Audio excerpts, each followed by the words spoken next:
নমস্কাৰ, অনুসন্ধানৰ অন্য এটা ভিডিঅ'লৈ আপোনাক স্বাগতম জনাইছোঁ। আজি আমি আছোঁ মাজুলীৰ কুঁহিয়াবাৰী গাঁৱত। মাজুলীৰ কুঁহিয়াবাৰী গাঁৱৰ এজন প্ৰগতিশীল কৃষক বুদ্ধেশ্বৰ শইকীয়া। আজি দীৰ্ঘদিন ধৰি এই কৃষিৰ লগত জড়িত হৈ তেখেতে নিজে সংস্থাপিত হোৱাৰ লগতে আনকো সংস্থাপিত কৰি আহিছে। ঋতুকালীন প্ৰতিটো শস্যই তেখেতে কৰি আহিছে। কেৱল ঋতুকালীন শস্যই নহয়, তেখেতে আজি এক ব্যতিক্ৰমী প্ৰয়াস কৰি আজি সফলতা দেখাবলৈ সক্ষম হৈছে। এই সময়ত আচলতে আজি আমাৰ এই বাৰিষা কালত আহাৰ মাহত তেখেতে বেঙেনা খেতি কৰি এই সময়তো বেঙেনা খেতি কৰি যে আমি উৎপাদনমুখী হ'ব পাৰোঁ সেইটো প্ৰমাণ কৰি দেখুৱাইছে। সাধাৰণতে আমি দেখা পাওঁ যে আমি এটা ধাৰণা থাকে যে বাৰিষা কালত আমি বেঙেনা খেতি যদি কৰোঁ বেঙেনাৰ উৎপাদন আমাৰ ইয়াত ভাল নহ'ব, সেয়েহে আমি বেঙেনা খেতি জেনেৰেলি শাওণ মাহৰ লাষ্ট ভাগৰ পৰা নাইবা ভাদ মাহৰ পৰা কৃষি আৰম্ভ কৰোঁ। ভাদ বা শাওণ মাহৰ লাষ্ট পৰা গুটি পচাই আমি পুলি ৰোৱালৈকে প্ৰায় আহিন হয় আৰু ইয়াৰ প্ৰডাকশ্যন হোৱালৈকে কাতি আঘোণ মাহ পৰ্যন্ত হয়। কিন্তু বুদ্ধেশ্বৰ শইকীয়া ডাঙৰীয়াই আজি এই আহাৰৰ এই লাষ্ট মুহূৰ্তটো বেঙেনাৰ অতি সুন্দৰকৈ প্ৰডাকশ্যন কৰি দেখাইছে আৰু এই সময়ত বেঙেনা খেতিকাৰী তেখেতে বজাৰখনো আচলতে এখন ভাল বজাৰ পাবলৈ সক্ষম হৈছে। আজি আমি তেখেতৰ কৃষি পথাৰখন চাবলৈ বুলি আহিলোঁ আৰু ভাবিলোঁ আপোনালোককো তেখেতে কেনেধৰণে কৃষি কৰ্ম কৰি আজি এই পৰ্যায়ত উপনীত হৈছে আপোনালোককো দেখাওঁ।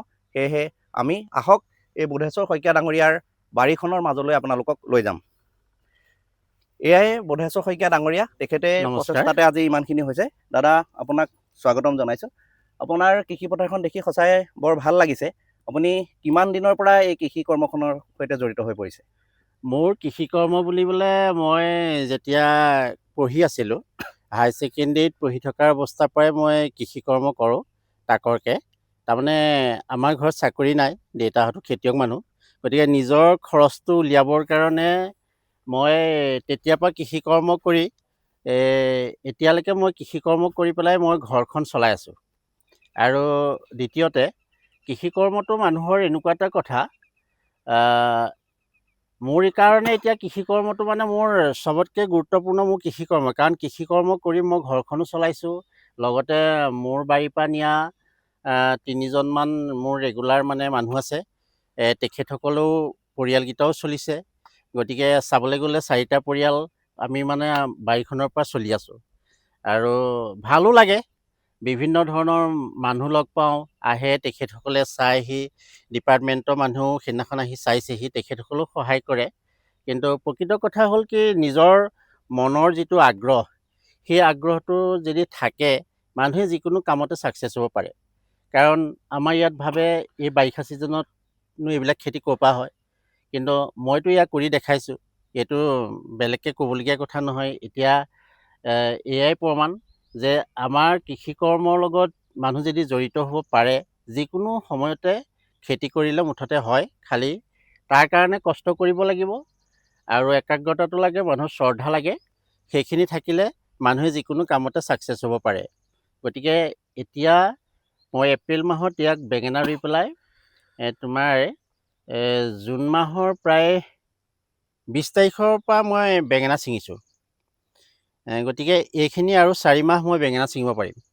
গতিকে এদিনত যদি মই 30 কেজিও বেঙেনা ছিঙোঁ, গড় হিচাপে তোমাৰ 30 টকাকৈ হ'লে 30 কেজিত 3 900 টকা। এদিনত 900 টকা হ'ল। গতিকে মাহেকীয়া ছিষ্টেমত কেতিয়াবা 2-এদিন গেপছ দিবও পাৰে, লাগিব। গতিকে চালে সেইফালৰ পৰা চালেওতো যথেষ্ট মানে লাভান্বিত। কাৰণ খেতিটোত বৰ বিশেষ লোকচান মানে খৰচ কৰিবলগীয়া হোৱা নাই, কাৰণ এইখিনি যিমান পৰিশ্ৰম কৰিছোঁ মই নিজেই কৰিছোঁ। আৰু এইখিনি যিখিনি মালচিন দিছে এইখিনি আমাক অফিচৰ পৰা দিছে, কাৰণ চৰকাৰে এতিয়া খেতিয়কৰ কাৰণে যথেষ্ট সুবিধা দিছে। আৰু সেই সুবিধাখিনি যদি লৈ পেলাই মানুহে যদি খেতি এটা কৰে, তেতিয়াহ'লে কি হয়, নিজেও উপকৃত হয় আৰু আনো তাৰ পৰা লাভান্বিত হ'ব পাৰে। গতিকে আমি বাহিৰৰ বস্তুলৈ সদায় বাট চাই থাকোঁ। গতিকে বাহিৰৰ বস্তুখিনি আমি নিজে কৃষি কৰ্ম কৰি সেই বস্তুখিনি আমি বাধা দিব লাগিব, বা আমাৰ নিজৰ উৎপাদিত বস্তুখিনি মানুহে খালে বাহিৰৰ বস্তুখিনিৰ প্ৰতি মানুহ ইমান আগ্ৰহো নহয়। গতিকে মই এটা কথাই কওঁ, মানুহ অকল চাকৰি এটা কৰাটোৱে মানুহৰ কথা নহয়। অৱশ্যে চাকৰিটো মানুহৰ চিকিউৰিটি, কিন্তু চাকৰিটোতো চবেই নাপায়। গতিকে খেতি এটা কৰি কিন্তু পৰিয়াল এটা চলিব পাৰে। আমি কিন্তু ভালকৈ চলিছোঁ। মানে আমি বহুত কিবাকৈ চলিব পৰা নাই যদিও আমি সাধাৰণ মানুহ, সাধাৰণভাৱে চলিবৰ কাৰণে আমাক ভগৱানে কিন্তু ধুনীয়াকৈ চলাইছে।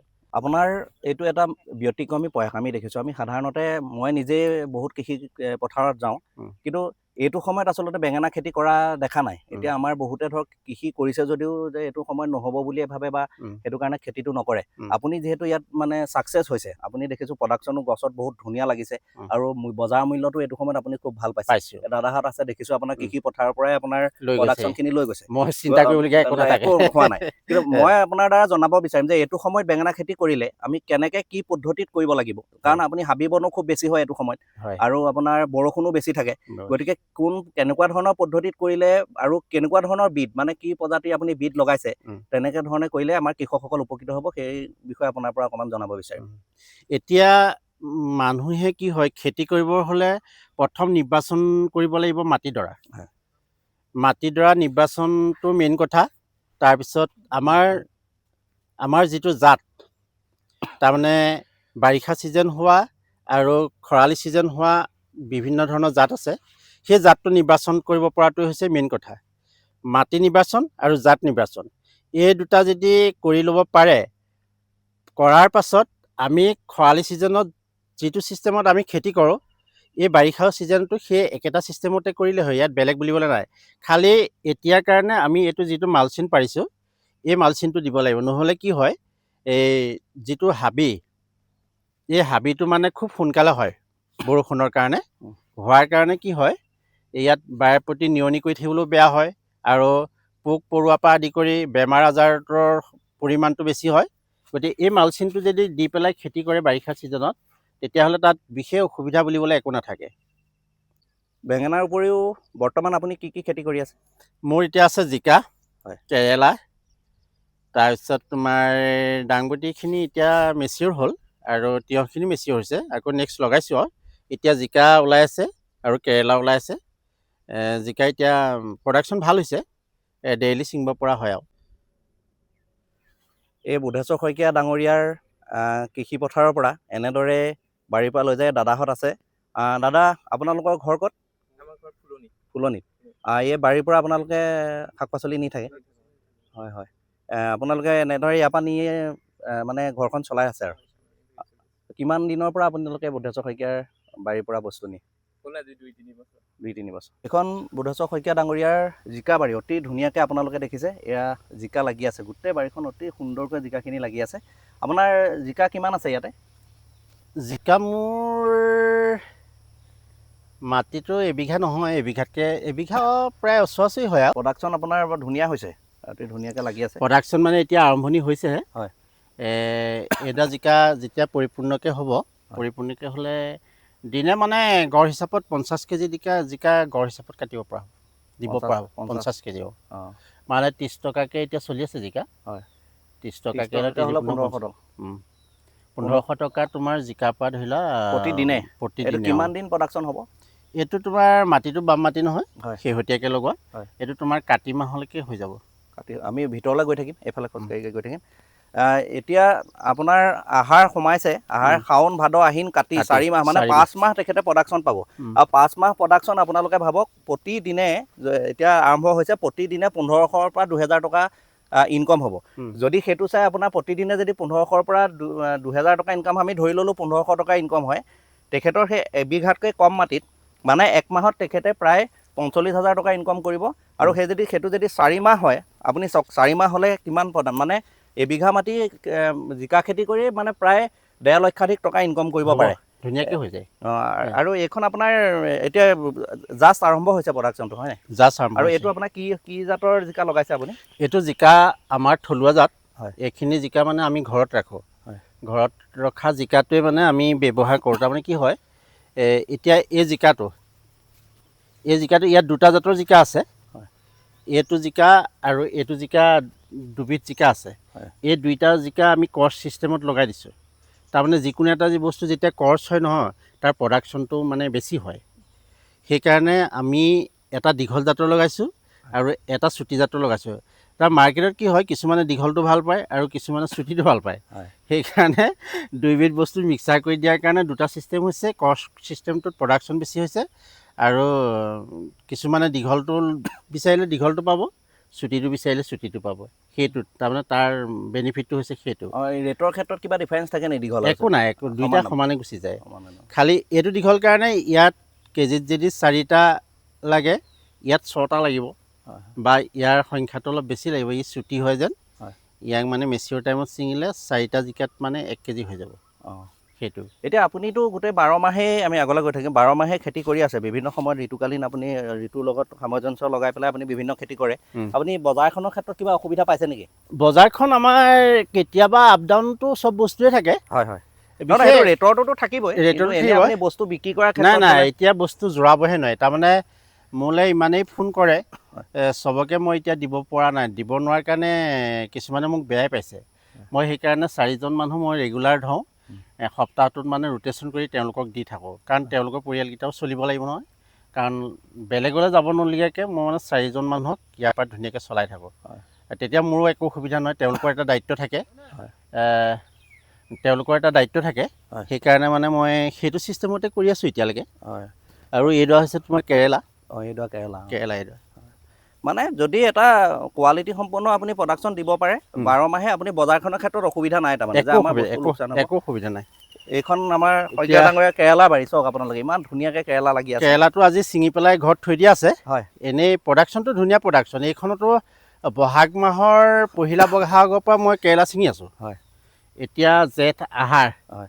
আহাৰৰ এতিয়া আদায় হ'ব হ'ল। হয়। এতিয়াও ধুনীয়া প্ৰডাকশ্যন হৈ আছে। ডেইলি ছিঙো বুলি ক'লেও কালি মই এইখনৰ পৰা 20 কেজি ছিঙিছোঁ। হয়। আজিও প্ৰায় 20 কেজি ওচৰা-ওচৰি মানে ঘৰত নি ছিঙি থোৱা আছে। হয়। আৰু কাইলৈ থাকিলে পৰহিলেও মানে তেনেকৈ 20 কেজি ছিঙিব পাৰ ডে পৰা হয়। এতিয়া কেৰেলা কেনেকুৱা ৰেট চলি আছে? কেৰেলা এতিয়া 20 টকা। 20 টকা। 20 টকা। হয় হয়। আৰু আপোনাৰ এতিয়া আপোনাৰ ইয়াৰ পিছত আকৌ কেৰেলা শেষ হৈ যোৱাৰ পিছত ইয়াত আৰু ইয়াৰ কি খেতি কেৰেলা শেষ হৈ যোৱাৰ পাছত এইবিলাক কাতি মাহলৈকে কেৰেলা থাকিব। হয়। কাতি মাহত এইবিলাক ভাঙি আকৌ ইয়াত নেক্সট কবি লগাব লাগিব। হয় হয়। কবি, আলু হয়। এইবিলাক লগাম। মানে মাটিটো এনেই থাকিবলৈ নাপায় আৰু। হয় হয়। এইবিলাক এতিয়া গোবৰ আনি পেলাই চব গোবৰ দিয়া হৈছে। হয় হয়।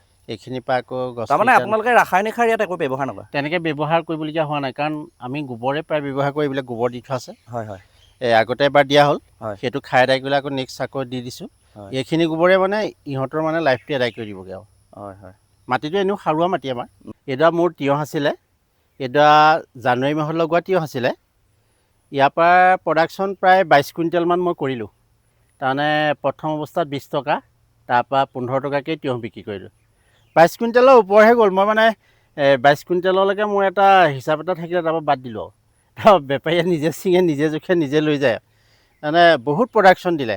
মাটি বৰ বিশেষ নাই, কিন্তু এনেকৈ 4টা হেৰি আছিলে ৰাউণ্ড। এই 4টা ৰাউণ্ডতে মোৰ মানে তিয়ঁহ ছিঙি আমনি লাগি গ'লগৈ। আৰু এতিয়া আপোনাৰ এই চাইডে চাইডে যে পুলিবিলাক দেখিছোঁ, এইবিলাক এতিয়া এই গছ মৰি গ'ল নহয়। হয় হয়। এইবিলাক আকৌ নতুনকৈ এতিয়া লগাই দিছোঁ। তাৰমানে এইখিনি এতিয়া এনেই থকাতকৈ এই নেক্সট আকৌ এইটো উঠি গ'লে এতিয়া কাতি মাহলৈকে এইটো চলি যাব। মাটি তাৰমানে এনেই নাথাকে। আকৌ কাতি মাহত এইখিনিত মানে নেক্সট কবি আৰু আলু লগাই দিম। সেইকাৰণে আকৌ এতিয়া তিয়ঁহকে লগাই দিলোঁ। এইখিনি এতিয়া পুৰণাখিনি গছ চাফা কৰি পেলাই এইখিনি বগাবলৈ দি দিম। আকৌ ইয়াত ধুনীয়া প্ৰডাকশ্যন হৈ যাব।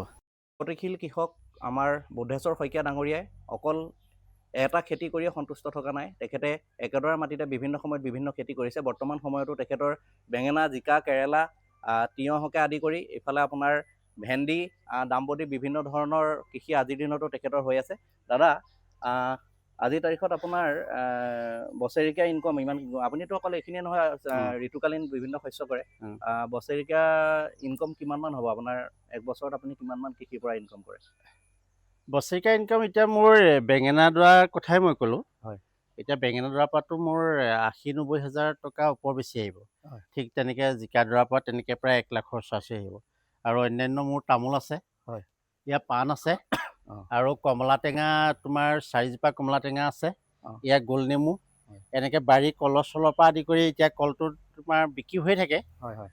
এনেকৈ আৰু মোটামুটি আৰু মানে ধুনীয়াকে চলি থাকে তাৰমানে ধুনীয়াকৈ চলি থাকোঁ। নহয় আপোনাক এটা কথাৰ কাৰণে সুধিছোঁ ধৰক আমাৰ এতিয়া আপুনিও জানে যে নতুন প্ৰজন্ম এতিয়া পঢ়া শুনা কৰি আজিৰ দিনতো জানে সকলোৱে পঢ়া শুনা মিনিমাম গ্ৰেজুৱেশ্যনটো কৰেগৈ কৰে গতিকে পঢ়া শুনা কৰাৰ পিছত সকলোৱে ভাবে চাকৰি এটা কৰিম কিন্তু এটা কথাৰ কাৰণে আপোনালোকৰ নিচিনা প্ৰগতিশীল কৃষকসকলৰ পৰা আমি জানিব বিচাৰোঁ যাতে আপোনালোকৰ পৰা উৎসাহ পাই মানে নতুন প্ৰজন্মই জানে যে চাকৰি নকৰিলেও আমি তাতকৈ কৃষিৰ পৰা আমি উৎপাদন কৰি চলি থাকিব ধুনীয়াকৈ পাৰে। কাৰণ কথা হ'ল কি আমি এতিয়া খেতিডৰা কৰিছোঁ ঘৰৰ পৰা লৈ গৈছে, হয় আমি বস্তু কেতিয়াবা জোৰাব নোৱাৰোঁহে, হয় হয় মানুহ উভতিহে যায়। হয়। আমিতো কাৰোবাক গৈ পেলাই যাচি দিবগৈলগীয়া হোৱা নাই। হয়। গতিকে আমি খেতিডৰা কৰিছোঁ, ৰাতিপুৱা ছিঙি দিছোঁ, নিৰ্দিষ্ট সময়ত আহিছে, আহি লৈ গৈছে, পইচা পাতি কেছকৈ দিছে আৰু আমাৰ প্ৰব্লেম বুলিবলৈ একো নাই।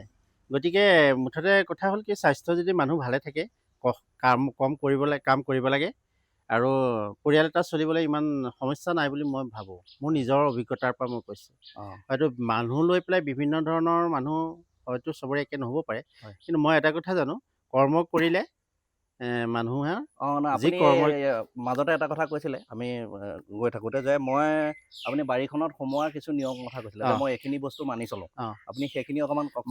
মই মানে কি হয় মই গা নোধোৱাকৈ বাৰীত নোসোমাওঁ হয়। আৰু গা নোধোৱাকৈ মই কোনো বেপাৰীক কোনোদিনা ফচল ছিঙি নিদিওঁ হয়।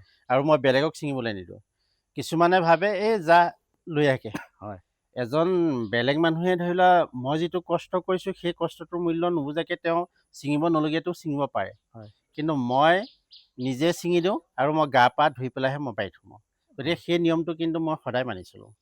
গতিকে আপুনি মানে আচলতে এটাই আপুনি বুজাব খুজিছে যে আমি কাম এটা কৰাৰ আগতে আমি সেইটোক মানে পৰিপাটিকৈ আমি অন্তৰকৰণেৰে আমি কৰিব লাগিব লাগে তেতিয়াহে কামটোত মানে আমি কৃতকাৰ্যতা লাভ কৰিব পাৰোঁ। লাভ কৰিব পাৰোঁ। হয়। অঁ। এয়াই আছিল প্ৰগতিশীল কৃষক বুদ্ধেশ্বৰ শইকীয়া ডাঙৰীয়া। বুদ্ধেশ্বৰ শইকীয়াই ইতিমধ্যে বিভিন্ন ধৰণৰ খেতি পথাৰ কৰি আজি দীৰ্ঘদিন ধৰি কৃষি কৰ্মৰ জৰিয়তে নিজে স্বাৱলম্বী হৈ আপোনালোকে দেখিছে আজি নিজে ঘৰ দুৱাৰ বনাই ল'ৰা ছোৱালীক পঢ়া শুনা কৰাই সুন্দৰকৈ তেওঁ পৰিয়ালটো চলাই গৈছে আৰু তাৰ লগতে প্ৰত্যক্ষ আৰু পৰোক্ষভাৱে আপোনালোকে জানে 20-25জন ব্যক্তিক তেওঁ সংস্থাপন দিছে, কিয়নো তেওঁ ইয়াৰ পৰা 10জন বেপাৰীয়ে বস্তু লৈ গৈছে, বেপাৰীয়ে নি পেলাই কাৰোবাক খুচুৰা বিক্ৰী কৰিছে বা পাইকাৰী দিছে। তেনেধৰণে আপুনি প্ৰত্যক্ষ আৰু পৰোক্ষভাৱে যদি চাই 20-25টা পৰিয়াল এনেধৰণৰ শইকীয়া ডাঙৰীয়া কৃষি ক্ষেত্ৰৰ পৰা চলি আছে। আৰু আপোনালোকেও যদি এনেধৰণে কৃষি কৰ্ম কৰিব খোজে বা আপোনালোকক যদি কিবা সহায় লাগে তেতিয়াহ'লে আপোনালোকে ফোনৰ নাম্বাৰত যোগাযোগ কৰিব পাৰিব। আমি ডেছক্ৰিপশ্যনত তেখেতৰ ফোনৰ নাম্বাৰ দি থ'ম। আৰু মাজুলীৰে যদি আমাৰ যুৱক যুৱতীসকলে চাব বিচাৰে তেতিয়াহ'লে তেখেতৰ ঘৰ মাজুলী কুঁহিয়াবাৰী গাঁৱত নয়া বজাৰৰ নিচেই কাষতে। তেখেতৰ কৃষি পথাৰখনত আহিও আপোনালোকে পৰিদৰ্শন কৰি তেখেতে কেনেধৰণে কৈছে সেইখিনি চাব পাৰিব।